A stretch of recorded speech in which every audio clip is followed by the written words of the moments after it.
latex, tapos pagkatapos ng flat latex mo, tsaka bago tipid lang din. Kaya maganda naman yung akin.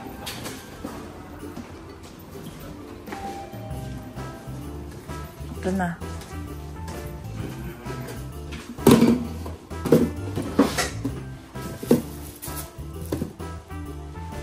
On muna natin yung breaker.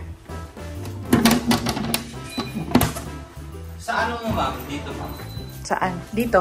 Dito lang. Kasi parang alam ko hindi patay ito eh. Ito ma'am, kumbaga mag-ano lang ako dito ng tape. Parang ito na yung unit. So, ito yung mga gagawin namin dahil maraming nang nag-move out na tenant. So, isa ito sa mga option namin, yung Airbnb.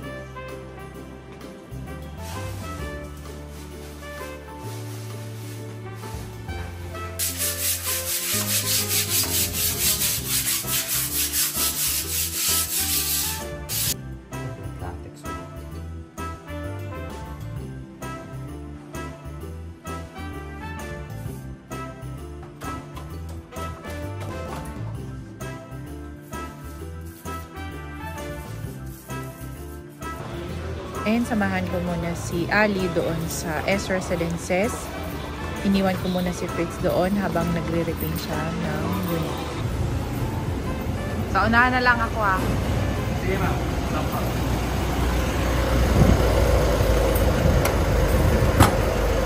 Hi JC! Tayo punta ngayon. S Residence. Doon na si Ali.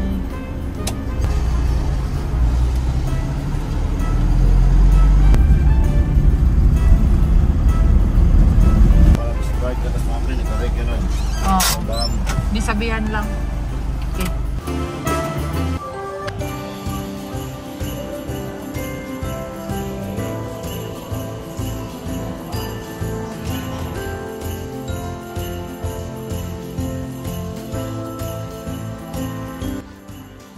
And ito na yung unit na naparent namin. As of now, naparent lang siya namin ng 25,000. And kailangan namin i-pull out tong mga to. Kasi before, Airbnb yung unit na to, pero hindi kami yung nag-handle. And nagkaroon siya ng problema sa previous yung nagmamanage sa kanya. So, kinuha namin and kami na nag-manage. So, dahil doon, mas prefer na niya yung long term, yung tenant niya. And it's facing C Residences. So, kailangan itong ipa-pest control. Nagdala na kami ng mattress protector para dito. Lalagyan namin. Yan. So, yung interior nito is kilala ko si Ma'am Tess Malyari. Napakaganda nung gawa niya. Simpleng, parang ano lang siya. Pulido lahat. And then, duco paint.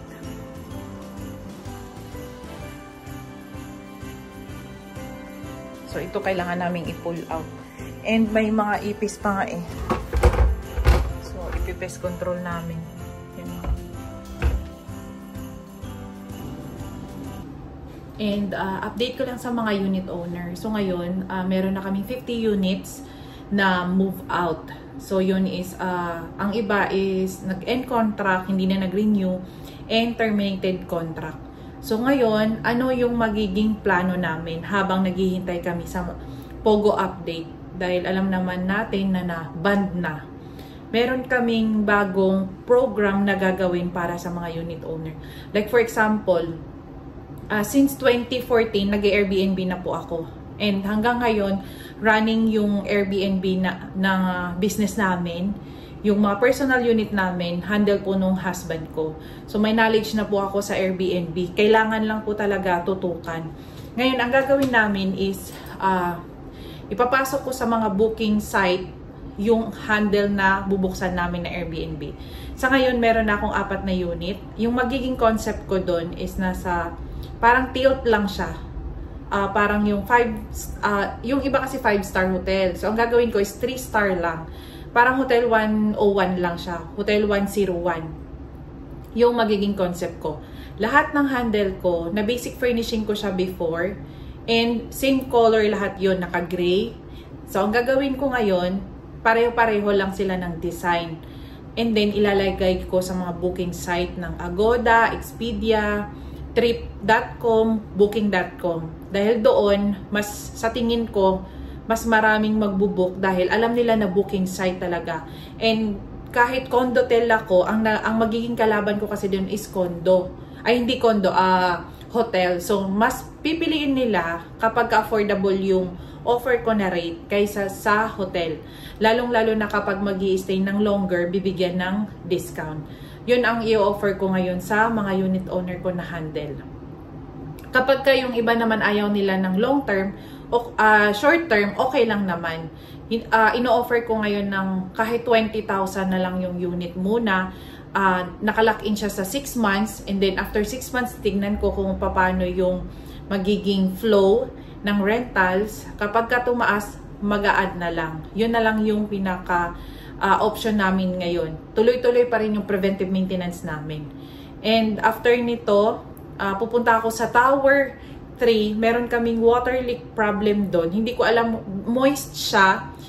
Hindi namin ginagamit yung aircon kasi walang nakatira, pero moisted. So, kailangan ko siyang tignan, and then isang services din namin yun, nag-aasikaso kami ng mga problema sa unit.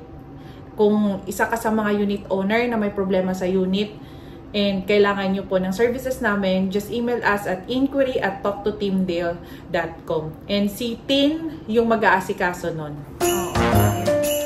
Si JC ang aming aircon technician. So, ang sabi ni tenant, tumutulo daw eh.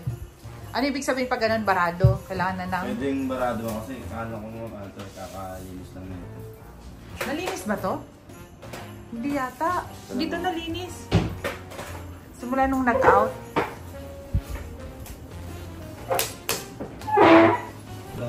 Tumutulo.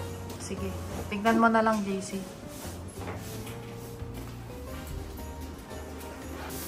Ayan yung kino-complain. Apo. Oo. Puro ano. Matte finish kasi siya, no? Apo. Kaya madumihin.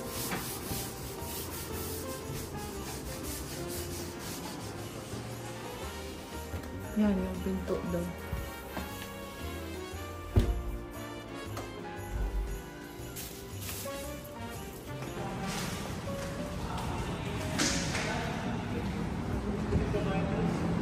Next stop, 232.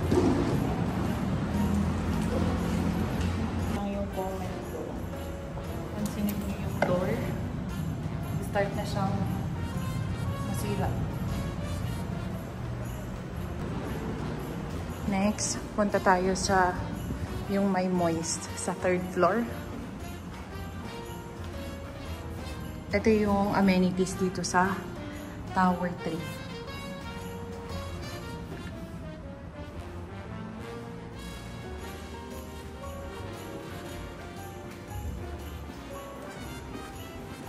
And ito yung sinasabi ko sa inyo na water leak. Tingnan nyo, ang lalaki ng butil.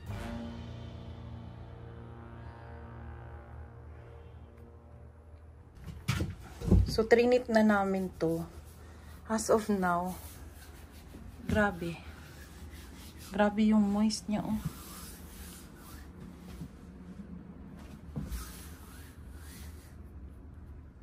Pati dito, grabe yung moist, oh. Basang-basa.